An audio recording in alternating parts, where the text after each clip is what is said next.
हमारी खास पेशकश कृषि एक्सप्रेस में आपका स्वागत है। कृषि एक्सप्रेस का ये सफ़र अभी तक कई कहानियों के साथ आपके सामने रखा है। इन कहानियों में हमने अलग अलग किस्म की खेती किसानी को समझने का प्रयास किया है। साथ ही साथ हमने ये जानने की कोशिश की है कि कैसे आपके जीवन में समृद्धि भी आए, क्योंकि आमतौर पर खेती किसानी की जब भी बात होती है तो मैं हमेशा कहता हूँ कि खेती किसानी का मतलब संघर्ष, परेशानी। किसानों की एक तस्वीर आपके जहन में रहती है कि जो खेती किसानी कर रहा है वो बड़ा परेशान होगा, बहुत चुनौतियों से गुजर रहा होगा। लेकिन मैं आज आपकी मुलाकात रिचेस्ट फार्मर, यानी आप इसको किसान के साथ अमीर शब्द जोड़ना बड़ा अजीब लगता है, लेकिन क्या करें, फैक्चुअली देश के सबसे अमीर किसानों में से एक, और देश के सबसे अमीर किसान, इनको हेलीकॉप्टर वाला किसान भी कहा जाता है, वो मेरे साथ मौजूद है बिल्कुल खाटी किसान, एकदम खालिश किसान है। और वो जब आप बातचीत करेंगे तो समझ जाएंगे, लेकिन कैसे उन्होंने समृद्धि और खेती किसानी इन दोनों को चलाए रखा। साथ ही साथ बड़ी खासियत है, आज ऑर्गेनिक खेती पर बहुत जोर दिया जा रहा है। 100% ऑर्गेनिक खेती करते हैं, जरा भी रासायनिक खादों का इस्तेमाल नहीं, न करते हैं न करने की सलाह देते हैं, बल्कि जागरूक करते हैं कि मत करिए, जमीन को, मिट्टी को खत्म मत करिए। कैसे प्रकृति को भी बचा रहे हैं, प्राकृतिक संपदा को बचाना और अपनी संपदा को बढ़ाना, ये बहुत दिलचस्प है। और ये सब कुछ बताने के लिए आज मेरे साथ मौजूद हैं डॉक्टर राजा राम त्रिपाठी, जिन्हें आप हेलीकॉप्टर वाले किसान, देश के सबसे अमीर किसान जैसे कई नामों से जानते हैं। काफ़ी कुछ आपने इंटरनेट पर इनके बारे में पढ़ा होगा। डॉक्टर त्रिपाठी, सबसे पहले बहुत बहुत स्वागत है आपका कृषि एक्सप्रेस में। आपसे पहले भी बातचीत हुई, लेकिन आज साक्षात्कार यही करने का आपसे मौका मिल रहा है। सबसे पहले मुझे बताएं कि खेती किसानी भारत में आज तक किसान को लेकर एक छवि बनी हुई है कि किसान मतलब दरिद्रता, किसान मतलब चुनौती, किसान मतलब उठा है और धोती बांधकर निकला है और पसीने में नहाया हुआ है। और एक किसान आप हैं, विदेश यात्रा पर अभी जा रहे हैं, हमसे बातचीत करने के बाद पूरी दुनिया घूम चुके हैं आप। ऐसे खेती किसानी क्या देश में बदली है, या आप जैसे कुछ किसान हैं, या आपको लगता है कि बाकी किसानों की स्थिति में भी कुछ सुधार आया? देखिए, हमारे देश में खेती हमेशा दोयम दर्जे का काम नहीं माना जाता था। एक समय था जब हम उत्तम खेती, मध्यम बान कहते थे, यानी जी। तो लेकिन बाद में कालांतर में स्थिति कुछ बदली, बाजार और किसान का संतुलन कुछ इस तरह से बिगड़ा कि खेती घाटे का सौदा हो गया। और आज भी ढेर सारी दिक्कतें हैं किसानों के साथ। लेकिन मेरा मानना है कि अगर अधिकतम समृद्धि की बात हम करें, कि समाज को अधिकतम आप दें और समृद्ध भी हो, तो खेती से बेहतर और कोई रास्ता नहीं है। और हाँ, इसके लिए हमें देखना होगा कि बाज़ार की जो ज़रूरत है, बाज़ार राजा होता है।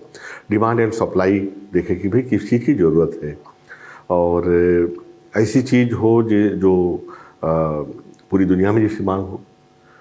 और यदि डॉलर यूरो मिल रहे हों उस चीज़ के, तो और अच्छी बात है। या कि कोई ऐसी चीज़ जो भारत इंपोर्ट कर रहा है और डॉलर यूरो से पे कर रहा है, वो अगर आप उगा लो तो देश के डॉलर यूरो बच जाते हैं। क्योंकि पूरा विश्व जो है एक बाज़ार में बदल गया है, ग्लोबल मार्केट जिसे कहते हैं, एक हाट हो गई है। तो वो बैरियर्स जो हैं राज्यों और राष्ट्रों के हट गए हैं लगभग, और इसमें सर्वाइव वही करेगा जो मजबूत होगा।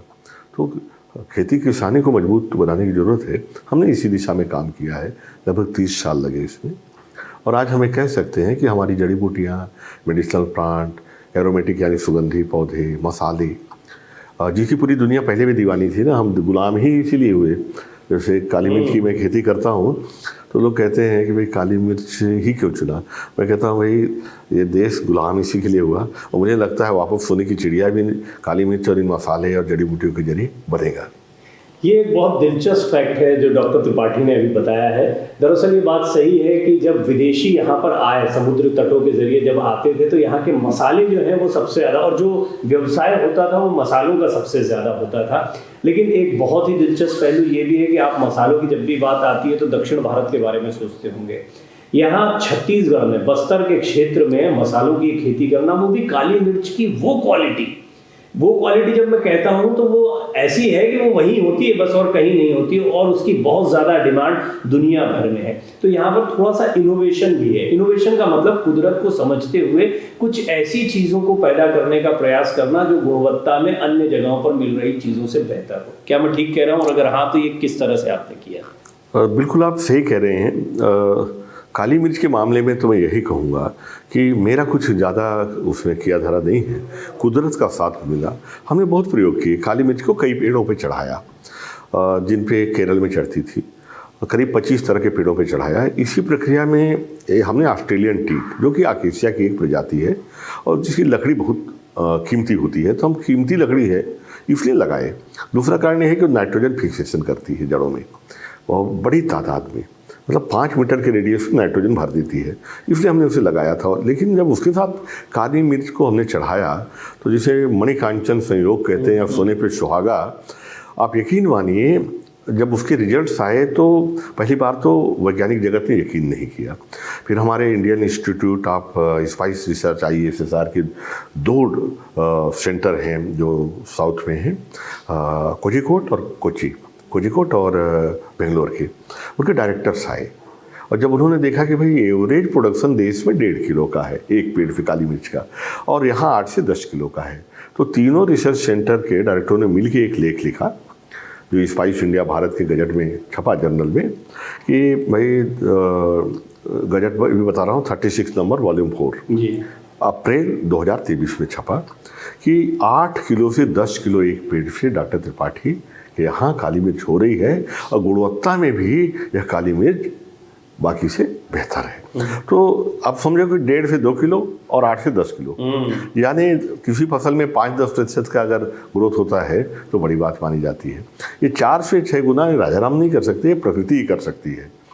तो मैं प्रकृति को ही पूरा इसको श्रेय देता हूँ कि एक अच्छा संयोग पैदा हुआ ऑस्ट्रेलियन टीक और काली मिर्च का। ये मेरे मन में कई बार सवाल आता है कि किसान अगर इसी तरह समूहों में काम करे तो कई बार जो कमजोर किसान होता है जिसको समझ नहीं है उसको भी लाभ मिल जाएगा, जो और उसमें फिर आप जिम्मेदारियां भी तय कर सकते हैं। जैसे आप हैं, आपको मार्केटिंग आदि इत्यादि की समझ है, तो आपके जरिए कितने किसानों का लाभ हो रहा है, उनको वही फायदा मिल रहा है जितना फायदा आपको मिल रहा है। देखिए, चूँकि मैंने शुरुआत की, जो अर्ली बर्ड्स होते हैं उनको ज़्यादा फायदा मिलता है, लेकिन मेरे साथ जो जुड़े हुए, चाहे गाजीपुर के हमारे बहुत अच्छे किसान हैं, उनका एक बड़ा अच्छा समूह है, रंग बहादुर सिंह का बड़ा ग्रुप हो, या साउथ में विनय ओझा जी का ग्रुप हो जो कि जैविक खेती कर रहे हैं, ऐसे हर जगह पे आप पाएंगे किसानों का ग्रुप काम कर रहा है और अच्छे सफल किसान हैं। लोग बच्चे अच्छे स्कूलों में पढ़ा रहे हैं और खेती को और बढ़ा रहे हैं, प्रोसेसिंग कर रहे हैं।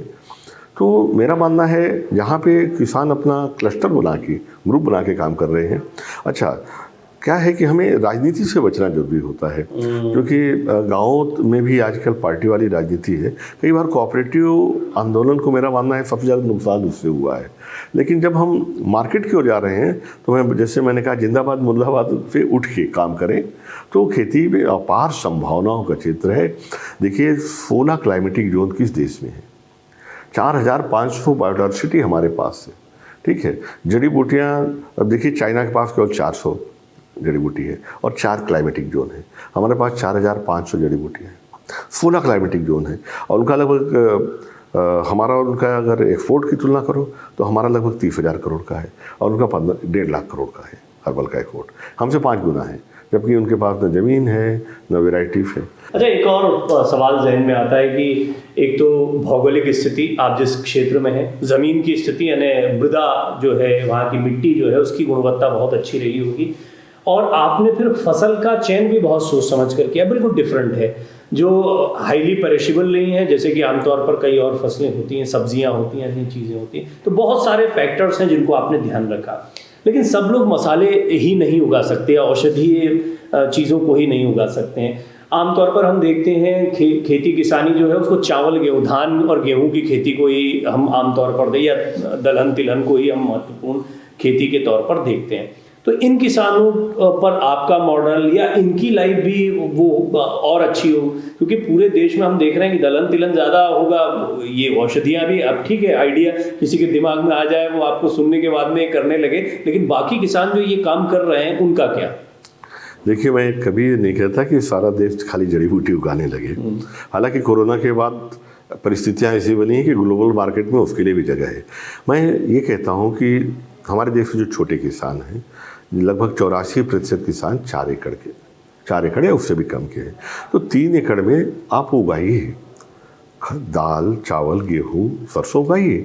1 एकड़ जिन चीज़ों को बाजार में बेच के आप बच्चे को पढ़ाने वाले हो, वहाँ ऐसी क्रॉप लगाओ जो हाई वैल्यू क्रॉप हो, जो आपको ज़्यादा इनकम दो। आप अपने लिए उगाओ अनाज, गांव के लिए उगाओ, पड़ोस के लिए उगाओ, देश के लिए उगाओ, लेकिन साथ ही साथ आप उन फसलों को भी उगाओ जो आपको ज़्यादा पैसे देते हैं। जैसे मैंने 1 एकड़ का मॉडल तैयार किया और वो मॉडल भविष्य की ओर देखता है।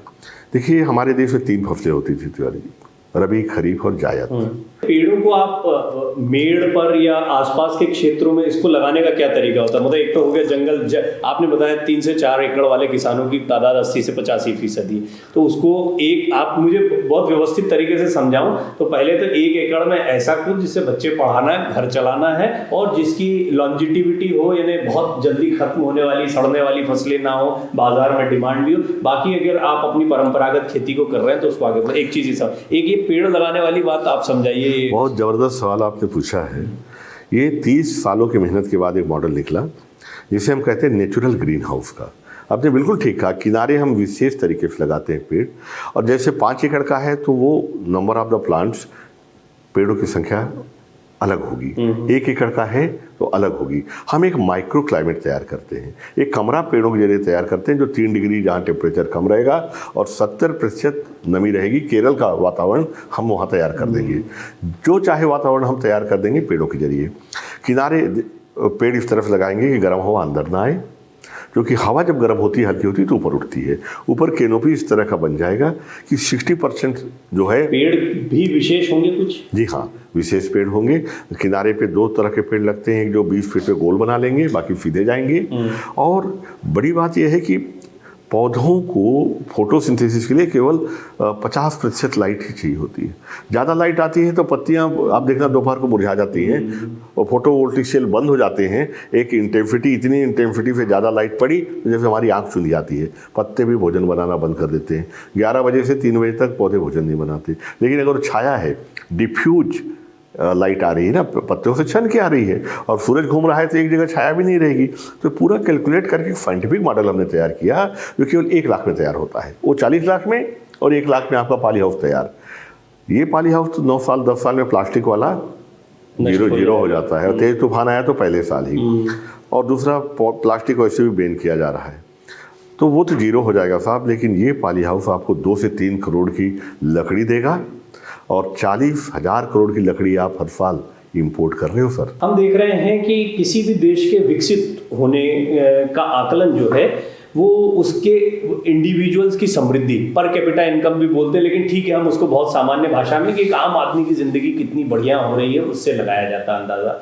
ये अंदाज़ा लगाने में हम देखते हैं कि युवाओं में ज़्यादातर, आज किसी को बोलिए किसानी कर रहे हैं, और खुद डॉक्टर राजाराम त्रिपाठी की ये कहानी, नौकरी करते थे, बैंक की नौकरी छोड़ के इन्होंने किसानी की और कई बार इनको किसान कहने में इनके साथ के लोगों को शायद बहुत गर्व का अनुभव भी नहीं होता था। आज हमें इनके साथ बैठ के बड़े गर्व का अनुभव होता है। लेकिन आज सोच बदलने की बहुत ज़्यादा ज़रूरत है, क्योंकि खेती किसानी की संभावनाएं बहुत असीम हैं भारत में और दुनिया में, इसकी बड़ी संभावनाएं हैं। लेकिन विकसित देश की जो परिकल्पना है उसमें हम देखते हैं कि युवाओं में इसके प्रति वो एनकरेजमेंट नहीं है जो सरकारी नौकरी में जाने के लिए, ब्यूरोक्रेसी में जाने के लिए, पॉलिटिक्स में जाने के लिए, फिल्मों में जाने के लिए, मीडिया में जाने के लिए है। और होना चाहिए, बाकी जगह जाइए आप, ऐसा नहीं सब किसान, लेकिन इनके प्रति भी इतना ही रुझान हो, इतना ही इंटरेस्ट हो, ये कैसे होगा और क्या होगा? रणजीत जी, आपने 5-6 बड़े महत्वपूर्ण सवाल एक साथ पूछ लिए। पहली चीज़ तो रोल मॉडल जो है, हमारे देश में रोल मॉडल की कमी है। पहले हम नेताओं की ओर देखते थे, जवाहरलाल नेहरू जैसे नेता होते थे, फिर अटल जी वगैरह हम लोग के मतलब इंस्पिरेशन हुआ करते थे। लेकिन अब स्थिति ये है कि खिलाड़ियों में, नाचने वालों में, गाने वालों में आदमी रोल मॉडल हमारे युवा ढूंढ रहे हैं, आप देखिएगा।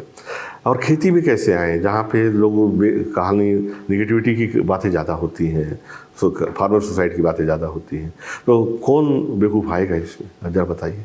डेढ़ करोड़ किसानों ने पिछले 1.5 साल में खेती छोड़ दी है। लेकिन मेरा मानना है कि युवाओं के लिए ये देश सबसे युवा देश है और युवाओं के लिए सबसे ज़्यादा संभावनाएं खेती में ही है। और ऑर्गेनिक खेती पूरे विश्व का भविष्य है, ये कोरोना ने बता दिया। ऐसी स्थिति में युवा आ रहे हैं।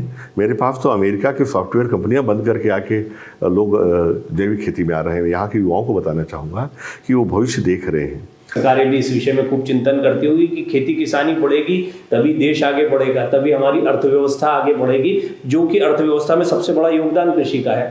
जो योजनाएं चल रही हैं, इन योजनाओं को लेकर आप कितने आशान्वित हैं? ये योजनाएं कितनी कारगर हैं और ये कितना फायदा पहुंचा रही हैं? देखिए, हर सरकार किसानों के लिए कुछ न कुछ नया बेहतर करने की सोचती है। यह सरकार भी बहुत कुछ कर रही है, लेकिन जब योजनाएं बनती हैं तो जैसे अनुदान के ऊपर आधारित योजनाएं हैं, तो उस अनुदान को कैसे खाया जाए, पहले से कंपनियां सक्रिय रहती हैं, योजना ही उसी ढंग से बनती है, तो उनके जाल से निकालने की ज़रूरत है। डायरेक्ट कैश ट्रांसफ़र वाली जो नीति है वो केवल किसान सम्मान निधि तक न रहे, इन सारी योजनाओं में जिस दिन आ जाएगी तो वास्तव में सरकार जो चाहती है वो मदद किसानों तक पहुंच पाएगी।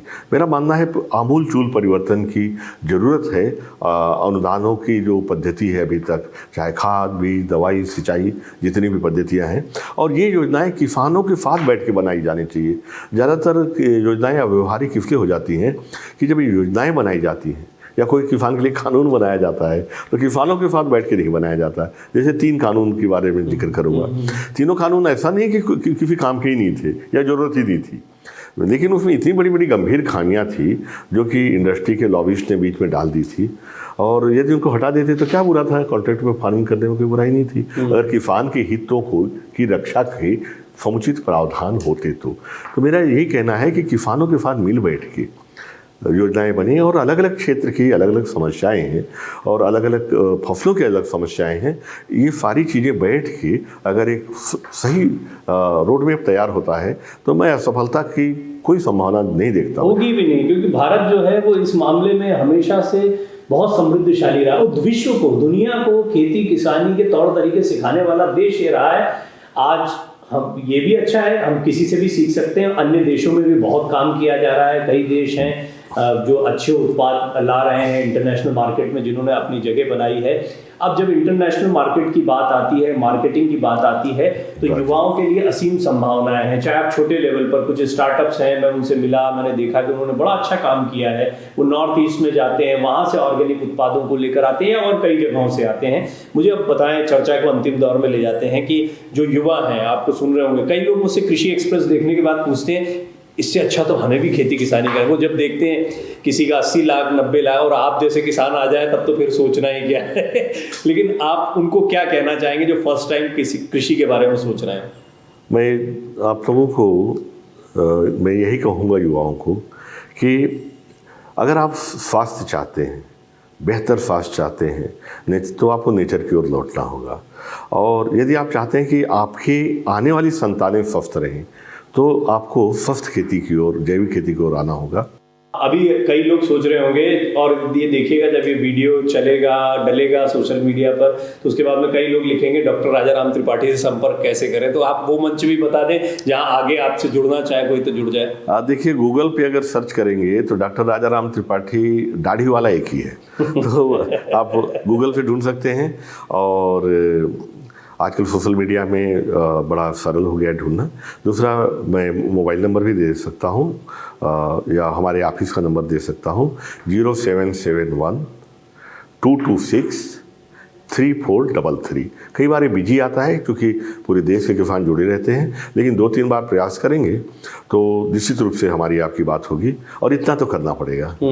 सोशल मीडिया के जरिए भी आप डॉक्टर त्रिपाठी से जुड़ सकते हैं। कृषि एक्सप्रेस में हम इस तरह की कई कहानियां आपके सामने रखते हैं और ऐसे विशेषज्ञों को भी रखते हैं जिनकी कहानियां आपको प्रेरित कर सकें। मैं उम्मीद करता हूं कि आज की इस बातचीत में, हालांकि बड़ी संक्षिप्त बातचीत है, मैं जानता हूं कि इस तरह की कई और लंबी लंबी बातें करनी पड़ेगी, तो हम आगे भी डॉक्टर त्रिपाठी का सहयोग लेते रहेंगे। जब विदेशी धरती पर उनका सहयोग लिया जा रहा है, कई जगहों पर वो जाते हैं, लेक्चर्स देते हैं, अन्य देशों के युवाओं को भी खेती के गुर बताते हैं कि भाई कैसे आप इतना ज़बरदस्त उत्पाद निकाल कर लाते हैं। बहुत सारी शुभकामनाएं। डॉक्टर त्रिपाठी, आपका बहुत बहुत धन्यवाद हमारे साथ जुड़ने के लिए। धन्यवाद प्रवीण जी, आपको भी और भारत एक्सप्रेस को भी। मैं हमेशा आपके कार्यक्रम देखता हूँ और आपके कार्यक्रम के जरिए ही मुझे भी कई जगह नई जानकारियाँ भी मिली और कई ऐसे किसानों के बारे में भी जाना जो अपने अपने क्षेत्र में नया काम कर रहे हैं। ये बेहद ज़रूरी है, क्योंकि राजा राम त्रिपाठी से इस देश का काम नहीं चलने वाला, हर गांव में होने चाहिए। धन्यवाद, बहुत बहुत धन्यवाद आपका। तो कृषि एक्सप्रेस में आज का सफर यहीं तक, लेकिन अगले हफ्ते एक नई शख्सियत से मुलाकात करेंगे। नमस्कार।